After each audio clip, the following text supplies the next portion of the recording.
Hey comic book fans, welcome back to Comic Book Corner 2.0. Fans, you're back with me once again, Mike Spider Slayer, getting ready to bring you that all-important comic book review so you, the fans, can make a decision what comic books to buy. And today, guys, I'm talking about the Invincible Iron Man issue number 4. This is a long-awaited issue for me as we finally get to see Mary Jane in this series. I mean, when I saw this cover, I was like, holy shit, Mary Jane's going to be in the Iron Man series? I mean, if we can't see her in Spider-Man, at least we can see her in an Iron Man book, right? So I love the artwork on here. It's absolutely gorgeous. Love the facial expressions. The detail to her face is absolutely gorgeous with the freckles and everything. Just beautiful, beautiful cover, and her holding the Iron Man mask. This book is written by Brian Michael Bendis, and the artwork is done by David Marquez. The first first three issues of this series have been really solid. Love character interactions, facial expressions, everything about the artwork is really cool. This issue is a little bit darker this time around in the beginning because we get to see Iron Man doing doing battle against these ninja warriors.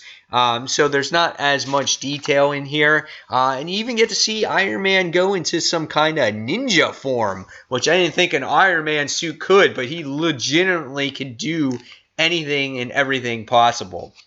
So, artwork's good. What did I think about this story? Well, we still have Iron Man still trying to go after Madame Mask. And again, he does this, he tries to do this confrontation against these ninja warriors. And, it's pretty awesome because he's all psyched about it. And he says he wants to have a ninja warrior beast or Ninja Warrior beach party, and it was really awesome to see him fight against these ninjas.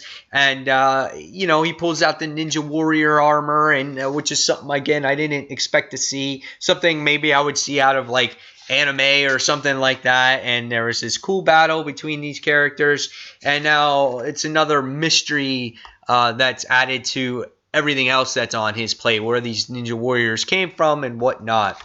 So what happens in this issue is you get to see Iron Man now. He winds up going back home, and he has to do this charity event and actually visit sick kids in the hospital. And this book had a really cool moment with Friday Tony and a hologram of Tony of a recording saying no matter what happens, you have to visit these kids. And it's just so funny, the dialogue in this, where you have to read it. And he's like, okay, he's listening to himself talk and whatnot. And he goes and he visits these kids that are really sick in the hospital, and they're demanding this armor. They're demanding to see the Iron Man armor. And he's like, dude, I forgot to bring it. It was in the car wash, and things like that. And there's this little kid, his name is Max in here, and he's just like, he's kind of like that tough, rough guy, But when you read this book, at the end of it, if you look on the letters page, this boy is actually a sick little boy that's been a patient in the hospital for most of his life. And so Marvel dedicated this book to him, and you actually get to see him at the end of this book, battling through cancer or whatnot. So really, really touching book here. And we get to see that he brings an Iron Man suit that fits Max to his size, which I thought was really cool.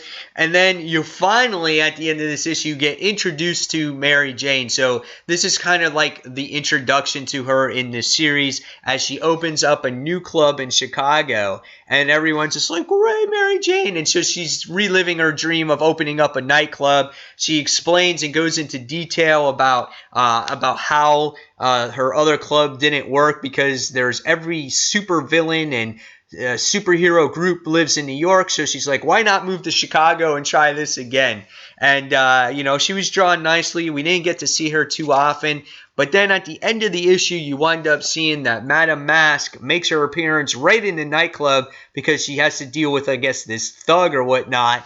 And Mary Jane is just like, the expression on her face is priceless there. She's just like, oh, why? I thought I moved and I got away from all this, because you wind up seeing Iron Man, Dr. Doom, Madame Mask is all there.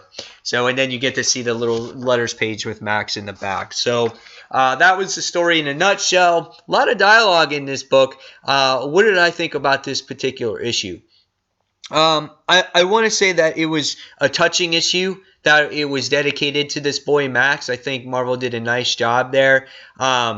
But however, I was a little bit disappointed with this. I wanted it to be something more. I wanted more Mary Jane in this particular issue, being that we had all this hype with her. Now, I'm sure we'll see more of her, but I wanted her to maybe show up at Iron Man's doorstep or work for the company or something like that. I don't know if she eventually will, if her club gets blown up and she's forced to get a job there. I'm not sure yet, but I just wanted a little bit more with her because we've been promised her so long, and I feel like it was like 1-2 pages with her, not even that. And you're kind of just like, man, now I gotta wait. Well, how long do I have to wait now to see her again? So I'm not really sure there. And plus, most of the issue just was really filler. It spent a lot of time fighting these ninja warriors and whatnot, and it was just something that kind of stalled the series a little bit for me. So I don't think this has been the strongest one, even though I loved the moment that Mary Jane was in here. Again, it just wasn't my strongest Iron Man book. Out of the 4 books, I think this was the weakest one out of them all for a book that was highly anticipating. So after reading this particular issue, I'm going to give this one 3.5 out of 5 stars. I was a little bit disappointed. Very good touching moments with the kids and stuff like that, but I expected more out of this one, and it didn't really progress the story all that much. So guys, in the comments below, tell me what you thought of Invincible Iron Man issue number 4. Were you expecting a little bit more out of this one, or do you completely disagree with me on this whole matter? So fans, as always, thank you for watching Comic Book Corner 2.0, and until the next comic book review, this is Mike Spider Slayer signing off. Thanks for watching, guys. Take care. Bye.